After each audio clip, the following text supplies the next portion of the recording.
Bismillahirrahmanirrahim. Dear students, Assalamu alaikum. Dear students, आज हमारा lecture translation के बेसिक लेक्चर्स में WH वर्ड्स के ऊपर बेस करता है। WH वर्ड्स वो क्वेश्चन बनाने वाले वर्ड्स होते हैं जो कि कोई ना कोई स्पेसिफिक क्वेश्चन करते हैं। बेसिकली क्वेश्चंस दो तरह के होते हैं। एक हम कहते हैं यस नो क्वेश्चंस, उन्हें पोलर क्वेश्चंस भी कहा जाता है, और एक होते हैं WH क्वेश्चंस के जिन्हें नॉन पोलर क्वेश्चन भी कहा जाता है। पोलर क्वेश्चंस वो होते हैं जो हेल्पिंग वर्ब से स्टार्ट होते हैं। Are you going to the market, ये पोलर क्वेश्चन है। लेकिन why are you going to the market, ये नॉन पोलर क्वेश्चन है, जिसको WH वर्ड भी बोलते हैं, WH क्वेश्चन भी बोलते हैं। तो WH क्वेश्चंस को शो करने वाले वर्ड्स, उनके ऊपर आज हमारा ट्रांसलेशन का लेक्चर है और इसी के ऊपर एक्सरसाइज भी। तो इसके लिए आपने एक तो बात ये याद रखनी है कि डिफरेंट वर्ड्स होते हैं, जैसे ये what, which, who, when, where, whose, whom, why, how वगैरह।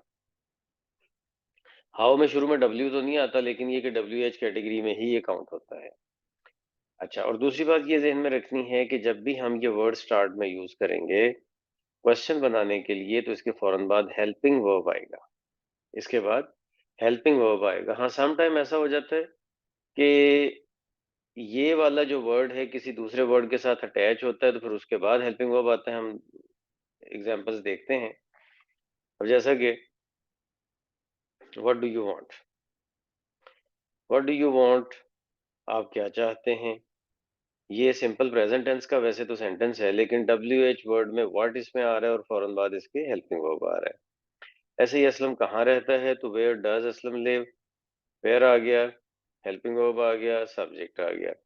अच्छा, और क्वेश्चन वाले सेंटेंसेस में ये बात ध्यान में रखनी लाजमी है कि सब्जेक्ट जैसा कि यहाँ पे असलम है, इससे पहले हेल्पिंग वर्ब आना जरूरी है। ऐसे ही ऊपर यू से पहले डू आ रहा है हेल्पिंग वर्ब, तो ये जरूरी बात होती है।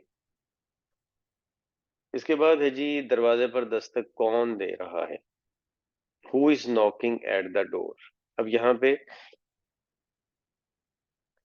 बाकी तो बात वही है कि कौन हु के साथ मीनिंग दे रहा है, बट एक बात जो नोट करने वाली है वो ये है कि हु के फौरन बाद इज आ रहा है, जो कि हेल्पिंग वर्ब है। ये बात भी हमारी पिछली वाली बात के साथ मैच करती है, लेकिन आगे कोई और सब्जेक्ट नहीं है। क्यों बोला? क्योंकि हु जो क्वेश्चन बना रहा है ये खुद ही सब्जेक्ट है इस सेंटेंस का।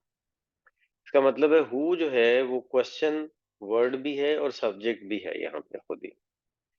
तुम्हारी कौन सी किताब है, या तुम्हारी किताब कौन सी है, विच बुक इज योर्स। अब यहाँ पे आपने एक और चीज नोट करनी है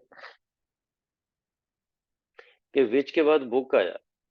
विच बुक एक इकट्ठा एक्सप्रेशन है, इसको नहीं हम तोड़ सकते, क्योंकि तुम्हारी किताब आगे is yours, is helping verb है, वो बाद में आया है। ठीक है, तो विच बुक इज योर्स, तुम्हारी किताब कौन सी है।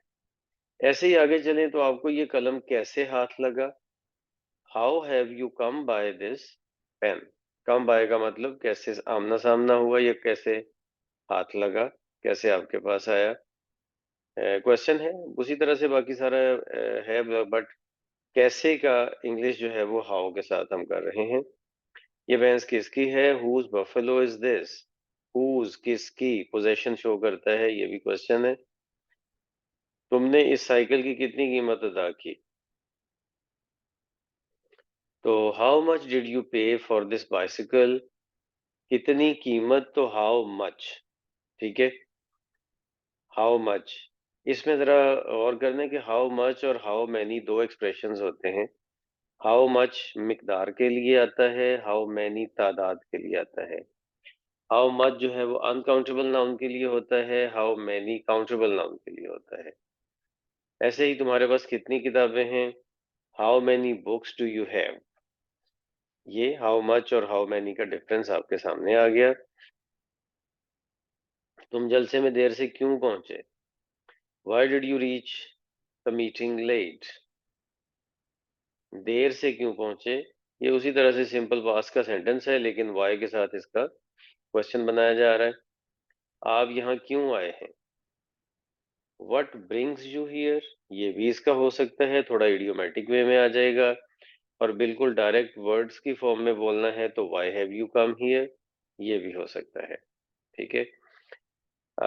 जो वर्ड्स की बेस पे ये बाद वाला किया गया है, why have you come here, ये प्रेजेंट परफेक्ट टेंस बनता है।